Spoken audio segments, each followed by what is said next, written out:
আসসালামু আলাইকুম। জেএস বং কিচেন চ্যানেলে তোমাদের সবাইকে স্বাগত। তো বন্ধুরা, কেমন আছো তোমরা সবাই? আশা করি ভালো আছো। আমিও আলহামদুলিল্লাহ অনেক ভালো আছি।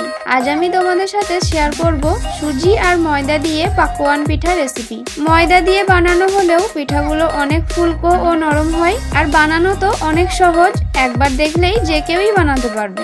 আশা করি আজকের রেসিপি তোমাদের সবার ভালো লাগবে। তো চলো রেসিপিতে যাওয়া যাক।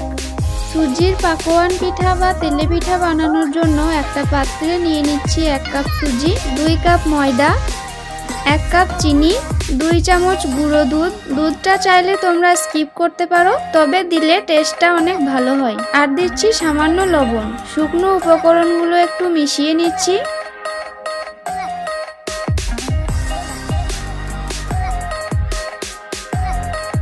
এবার হালকা উষ্ণ গরম পানি দিয়ে একটা ব্যাটার তৈরি করে নেব। পানিটা অল্প অল্প করে দিয়ে মেশাতে থাকবো।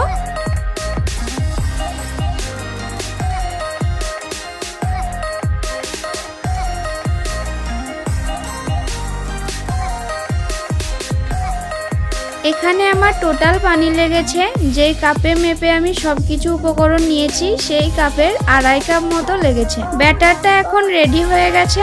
ব্যাটারের ঘনত্বটা ঠিক এরকম হবে। এখন এটা 15 মিনিটের জন্য রেস্টে রেখে দিচ্ছি। ফিরে এলাম 15 মিনিট পর। দেখতে পাচ্ছ ব্যাটারটা আগের থেকে একটু ঘন হয়ে গেছে, কারণ সুজিগুলো ফুলে গেছে। এই পর্যায়ে যদি দেখো যে ব্যাটারটা বেশি ঘন হয়ে গেছে, তাহলে একটু পানি অ্যাড করে দেবে। তবে আমি আগে থেকে যেহেতু ব্যাটারটা একটু পাতলা রেখেছি, তাই আমার পানি আর দরকার হয়নি। এদিকে তেলটা আমি খুব ভালো করে গরম করে নিয়েছি। এবার 1 চামচ ব্যাটার নিয়ে তেলে দিয়ে দিচ্ছি। তেলটা অবশ্যই পর্যাপ্ত পরিমাণে গরম করে নিয়ে তেলে ব্যাটার দেওয়ার সময় গ্যাসের ফ্লেম মিডিয়াম টু লোতে রাখতে হবে। এই টিপসটা অবশ্যই ফলো করবে। পিঠাটা ভেসে ওঠার পর এইভাবে তেল ছিটাতে থাকবে, তাহলে পিঠাগুলো অনেক ফুলকো হবে। প্রথম পিঠা কিন্তু সবসময় ভালো হয় না, কিন্তু এই পিঠাটা কতটা ফুলকো হয়েছে সেটা তোমরা নিজেরাই দেখতে পাচ্ছ।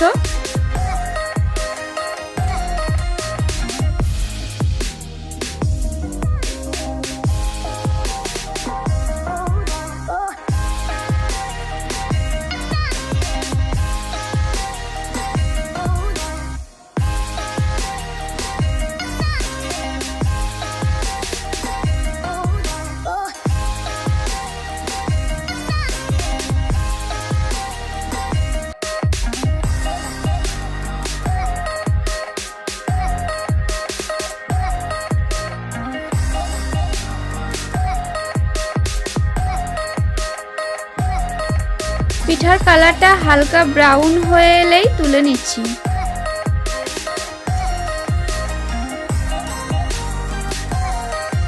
সেম প্রসেসে আরো একটা পিঠা ভেজে দেখাচ্ছি। প্রত্যেকবার পিঠা তেলে দেওয়ার সময় ব্যাটারটা একটু ভালো করে গুলিয়ে নেবে, তারপর তেলে দেবে।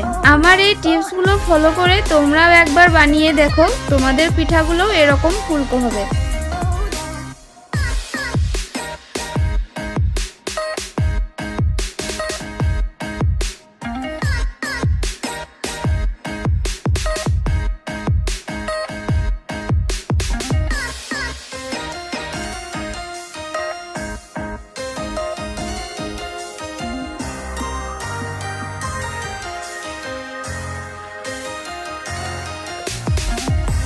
সেকেন্ড বারের পিঠাটা আবার দেখো এতটাই ফুলকো হয়েছে যে আমি উল্টাতেই পারছি না।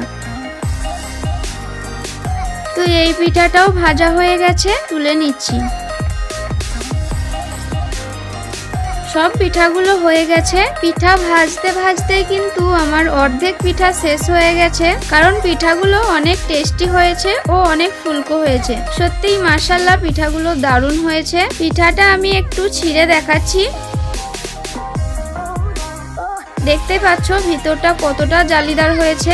আজকের রেসিপি তোমাদের কাছে কেমন লেগেছে অবশ্যই কমেন্টের মাধ্যমে জানাবে। আর ভালো লাগলে একটা লাইক করে দিবে, আর অবশ্যই আমার চ্যানেলটা সাবস্ক্রাইব করে রাখবে। ফিরে আসবো আবারও অন্য কোনো রেসিপি নিয়ে। ততক্ষণ সবাই ভালো থাকবে, সুস্থ থাকবে, আর আমার জন্য দোয়া করবে।